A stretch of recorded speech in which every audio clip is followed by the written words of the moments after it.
share. Basta yung TV, ako bahala. Kung ano man yung iba bang mga rason mo, okay na yun. I super love it. Come on, love it. Super love it. Mars, alam mo, natuwa naman ako kasi graceful naman si kapatid. Alam mo yung mga ganun ng kamay mo? Tama naman yung form. Ang mga kapatid nating mga igorot, mga kangkanay, natuwa sila. Sinabi nila hindi na daw sila magre-revolusyon, no?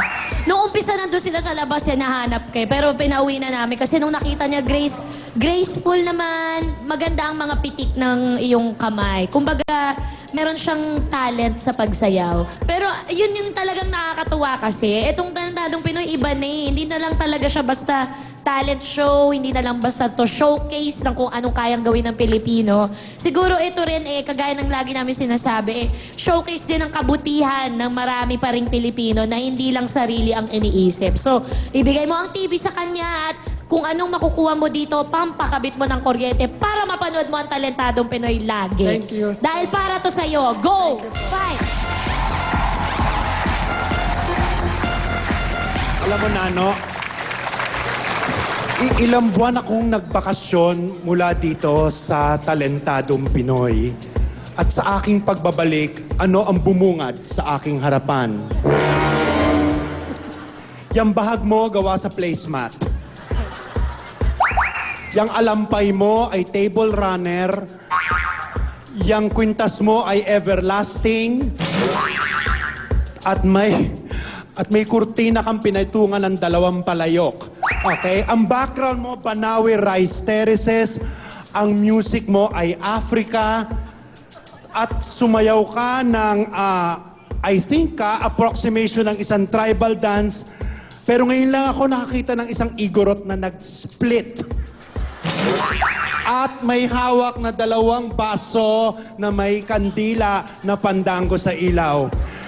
Nung pinanood kita, nabatid ko na panahon na naman para magbakasyon ako mula sa Talentadong Pinoy. Thank you very much, Direk Joey. Thank you very much, Talent Scout. Palayok Boy, naaliw ang ating mga kapatid dito sa Skydome, ating mga Talent Scouts. At ang importante, pasado ka sa kortina at yung pinangakong TV ni Mr. Fu. Matutupad yan. Kaya okay na siguro yun para sa iyong performance. Kaya pwede ka na mag-relax backstage. Abangan na lang natin ang scores ng ating mga jury mamaya. Salamat po. Thank you, Palayok Boy.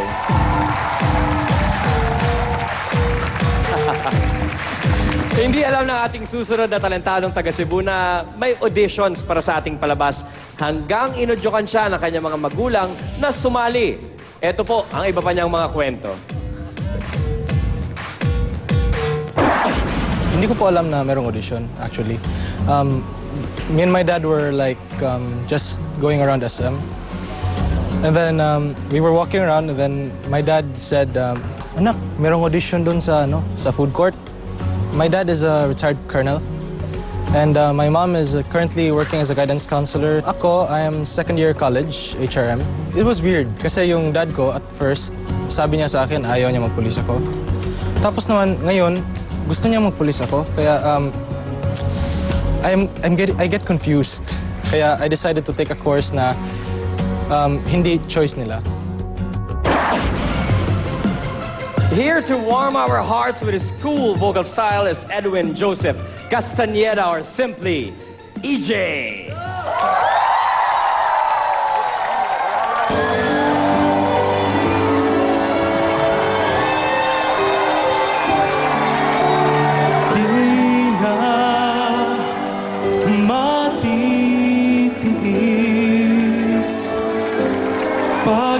Paghihirap ng dibdib, sana'y nadarama mo rin ang paghihirap ko. At sana'y pakinggan ng pakiusap ko sa'yo.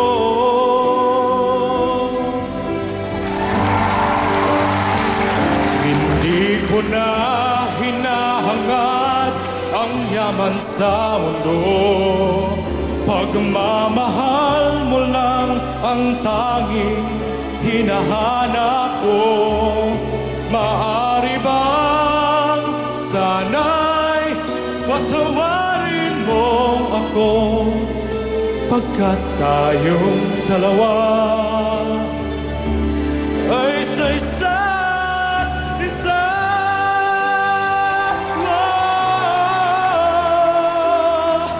Pagmamahal mo lang ang tanging hinahanap ko. Bang sana'y patawarin mo ko.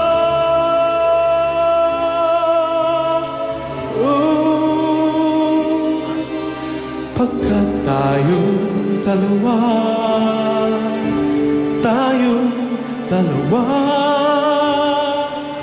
ay sa isa't isa.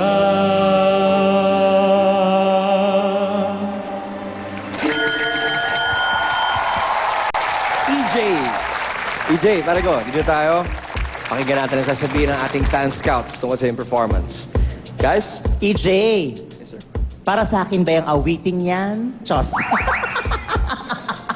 Wala lang akong masabi. Wala ng TV. DVD player meron. Chos, hindi. I-reserve ko na ang comment about her singing dito sa ating mga singers dito. Dahil di naman ako singer. Pero yung tindig, yung stage presence meron. Pero yung quality ng boses, hindi ko sure. Kaya kailangan sila mag-chorbanan sa'yo. Ganon!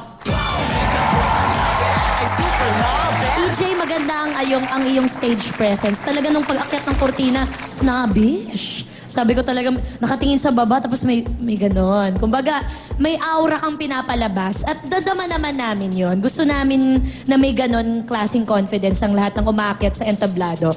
Pero tinanong ko rin kay Fu, kay Jeff, kung ang spelling ba ng patawarin ay P-A-T-H-A-W-A-R-I. Kasi okay na sa'yo, maaari bang sana'y patawarin mo? Kasi slang nga siya.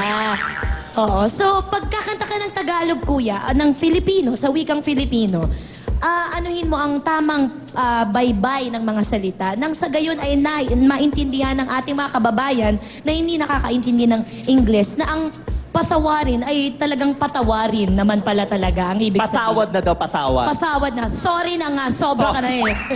Oo, sorry naman daw. At tinatanggap ko ang iyong pag-sorry. Pero dahil ang tatay mo ay Colonel, huwag mo pa sinilata sinabi ko. Naku, alam mo, galing-galing mo. The best ka, you're the 100. Score mo dito. Sorry, kuya, patawarin mo ko. Game.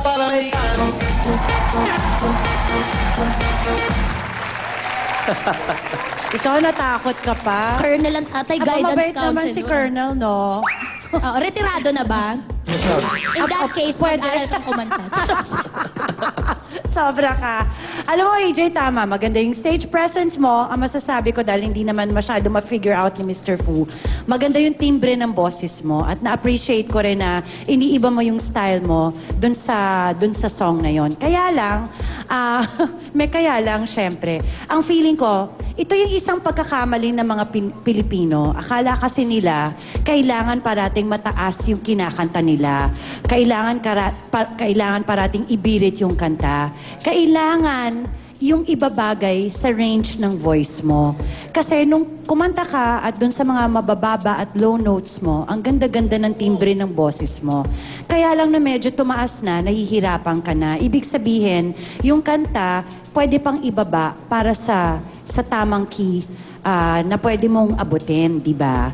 Wag nating pipilitin na kantahin ng isang kanta kasi ina-expect ng tao kaya mong ma-reach yung certain note. Mas maganda pakinggan yung timbre ng boses mo all the way throughout the song matapos mo, kayang-kaya mo pa rin and you sing it with ease and lots of feelings. So, yun lang. Thank you. Thank you very much, Talent Scouts. Okay, AJ, you've heard the comment of our Talent Scouts. They mean it well at constructive ang kanilang mga payo. So I hope you take it and thank you for your performance. Thank you, kuya. Thank you, EJ. Aabot kamay na ba ang 50,000 sa isa sa mga susunod na talentado? Pwes abangan ang kanilang inihandang pagtatanghal dito lang sa inyong paboritong Talentadong Pinoy.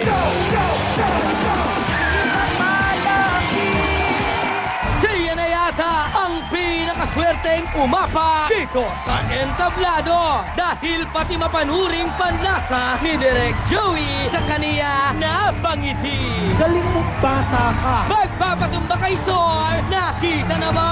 Up next na yan dito sa Talentadong Pinoy. Talentadong Pinoy ang number 1! Talentadong Pinoy ang number 1! Talentadong Pinoy is brought to you by Bio